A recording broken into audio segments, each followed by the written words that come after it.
Hey y'all, Scott Horton here for WallStreetWindow.com. Mike Swanson knows his stuff. He made a killing running his own hedge fund and always gets out of the stock market before the government-generated bubbles pop, which is, by the way, what he's doing right now, selling all his stocks and betting on gold and commodities. Sign up at WallStreetWindow.com and get real-time updates from Mike on all his market moves. It's hard to know how to protect your savings and earn a good return in an economy like this. Mike Swanson can help. Follow along on paper and see for yourself. WallStreetWindow.com.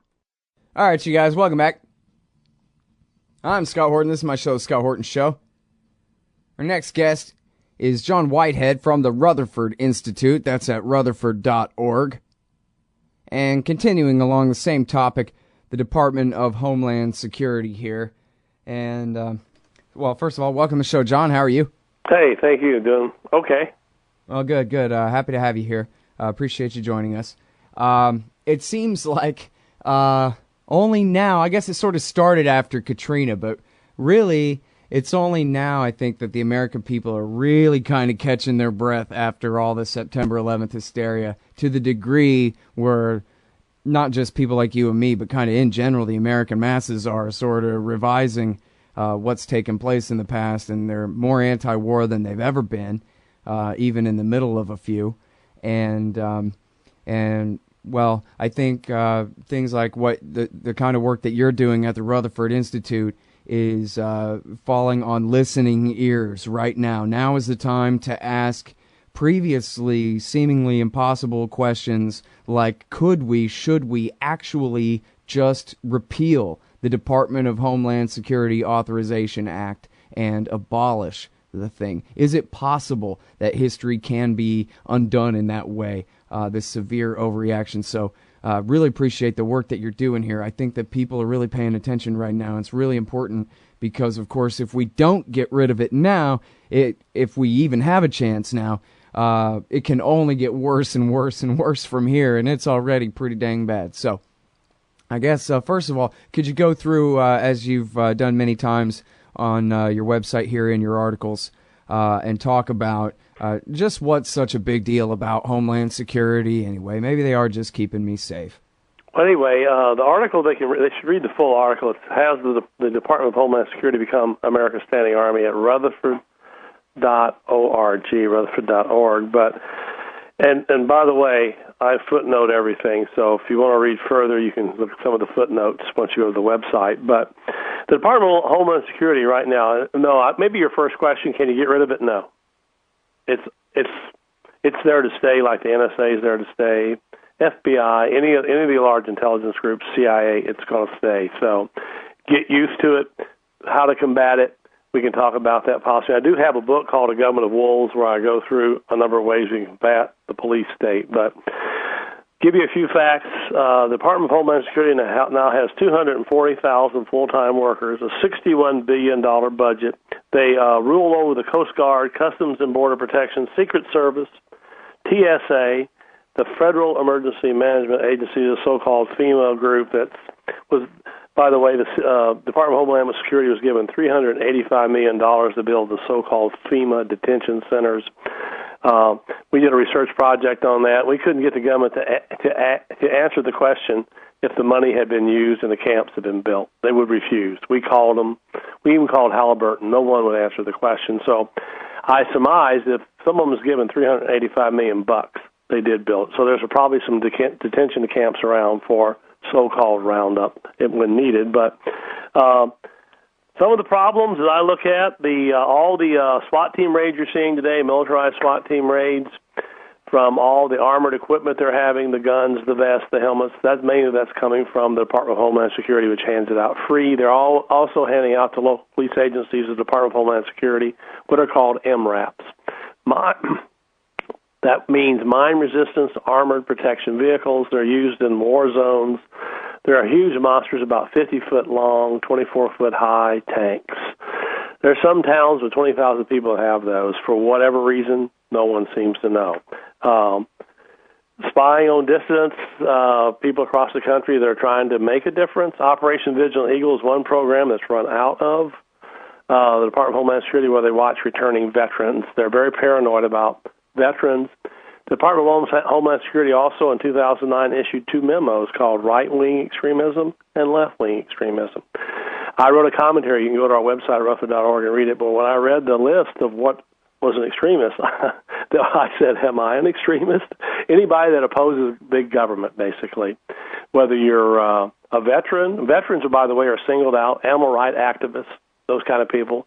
So anybody that's considered an extremist can be controlled, watched, and filed. And by the way, under the National Defense Authorization Act, which allows the military to come to your home if the President Obama or any president's administration thinks you're a terrorist, which also can be an extremist, you can be rounded up and taken into military detention.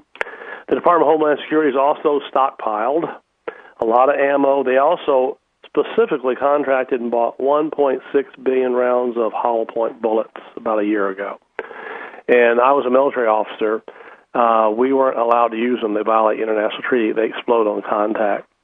Those are some of the things to start with, but license plate readers that police have on their cars now, all handed out by the Department of Homeland Security, all that information goes back. By the way, when their police are watching you, with the Stingray devices that the Department of Homeland Security is handing out to police, these are small computer-like devices that fit in police cars. They drive by your neighborhood or around the city and download everything from your text messages, phone calls, goes right into police, and then back to the Department of Homeland Security.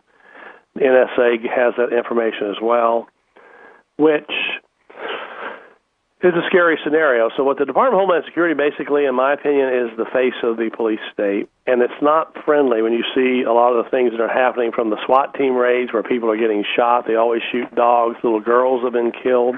There was recently a case in Atlanta where the police went through a home, threw a flashbang grenade, equipment funded by the Department of Homeland Security, by the way, and burned the child's face off. I think she was a year old. 80,000 SWAT team raids. None of those SWAT team raids basically could be funded. It wasn't for the Department of Homeland Security. And people are getting killed. A lot of them are being done without warrants.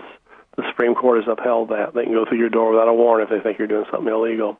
Fourth Amendment, by the way, says that they're not supposed to do that. They ignore the law. So those are some of them. If you got some questions, but yeah, well, if you read the list, there's a lot to follow up on. Scary. There, yeah. It's a very scary list.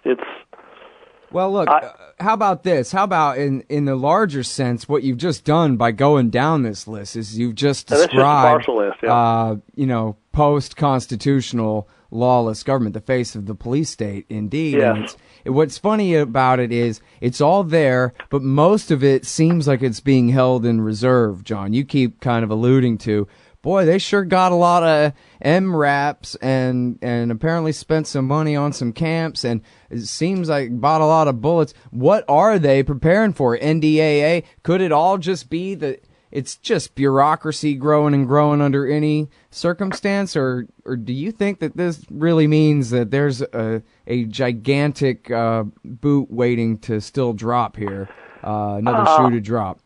I've studied, when I wrote my book, A Government of Wolves, I studied Nazi and Soviet history. I got a new book I'm working on now, and I went a little more into former regimes. Former regimes operated off that bureaucratic principle. Once they set something in motion, but what the bureaucracy, how they view us is the key. They view us basically as consumers and data bits. However, once you put a man in a black outfit with an assault rifle, a flak jacket, Calvar helmet, he arrives in an assault vehicle like an MRAP. And you can go on our website and there's some pictures of those things. And he's coming to your door. You're no longer the American citizen. You're an enemy combatant. I've actually talked to people who work in police academies, and they say most of your young policemen are being trained to view that people that way. So the old idea that, I mean, when I was a kid, my next-door neighbor was the chief of police. He didn't carry a gun most of the time. He was a nice guy. Everybody liked him. He arrested people, sure, but no brown pants, brown shirt, sometimes not even a hat. And I grew up in a town that had 50, 60,000 people. It was a fairly large town, Bartonville, Illinois. But that's all changed now. So the way he looked at me, and again, I got in trouble a couple times. He took me home to my parents. He looked at me as someone who needed correction. Here, take care of it. Today, they're People are going face down. They're getting shot on their driveways because they have a cane. An old man gets shot in his driveway because he's walking down the driveway and he has a cane. The police think he has a rifle, and they just jump out and shoot him. And Houston, the change Texas, has come.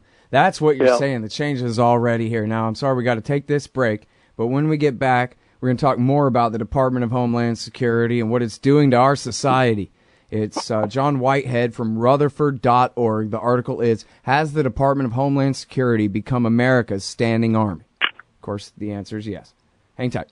Hey, y'all, Scott here for Liberty.me, the brand new social network and community-based publishing platform for the liberty-minded. Liberty.me combines the best of social media technology all in one place and features nightly classes, guides, events, publishing, and so much more. Sign up now and you get the first 30 days free. And if you click through the link in the right margin at scotthorton.org or use the promo code SCOTT when you sign up, you'll save $5 per month for life. That's more than a third off the regular price. And hey, once you sign up, add me as a friend on there at scotthorton.liberty.me. Be free. Liberty.me.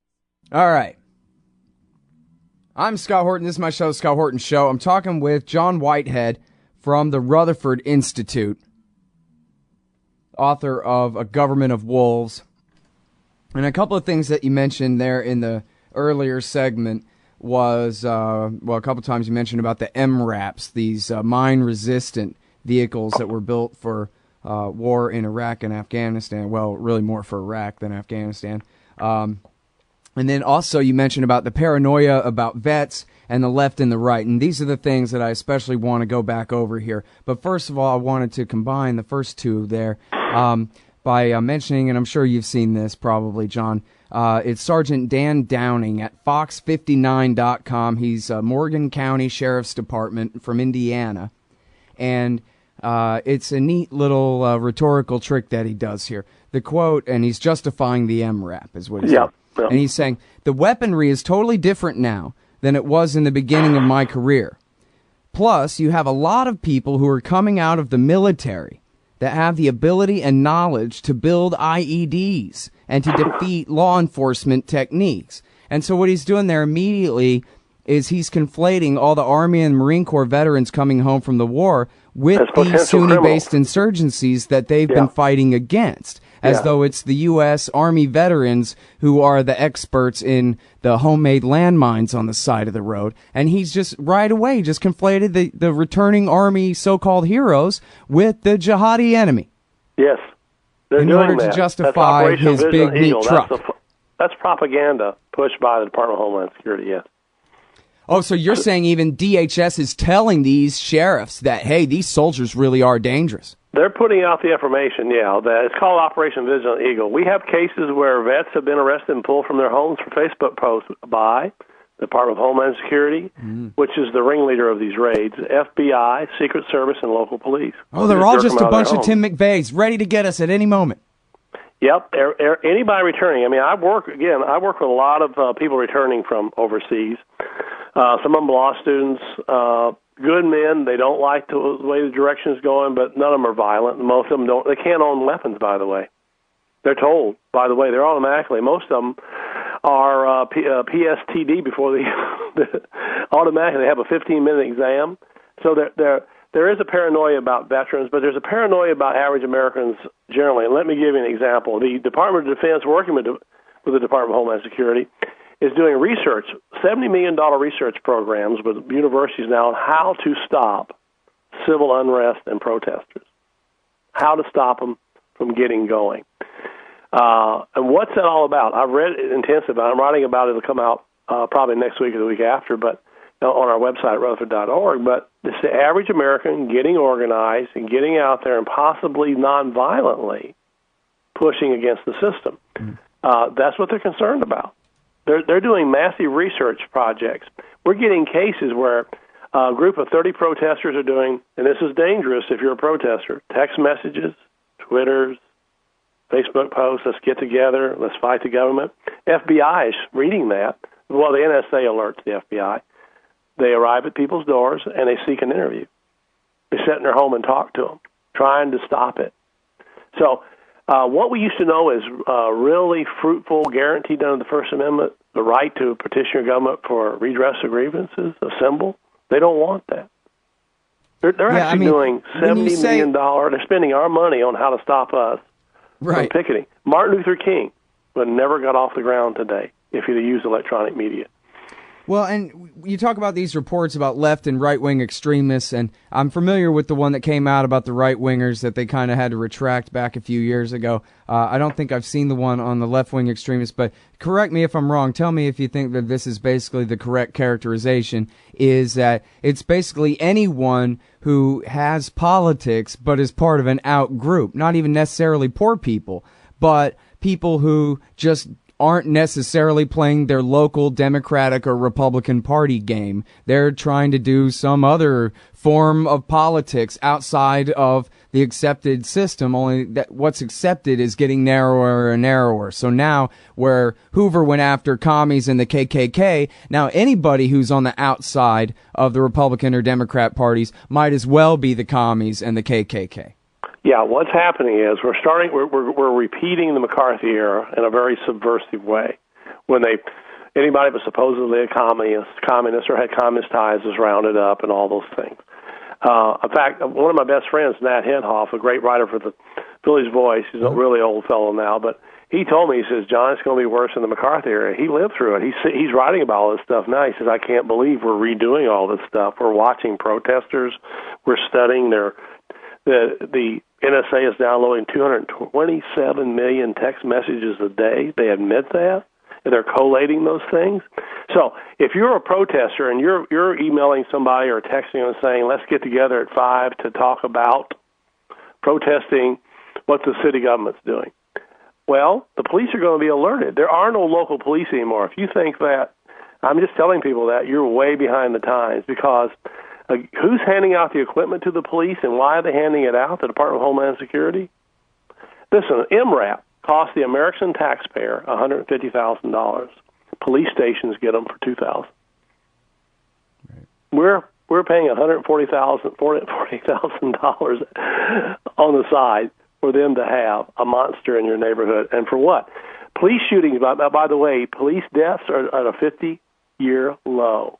Police getting shot or killed. So why all the paranoia?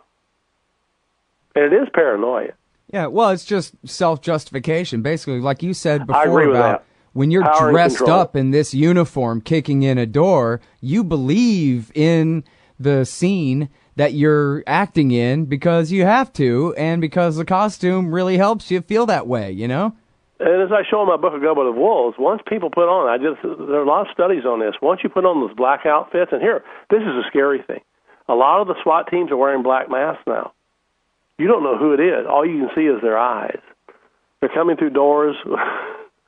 They look just like those pictures of Nazis back in the 1940s. In fact, I had some students do a study. I said, where did the black uniform come from? I never saw that until recently.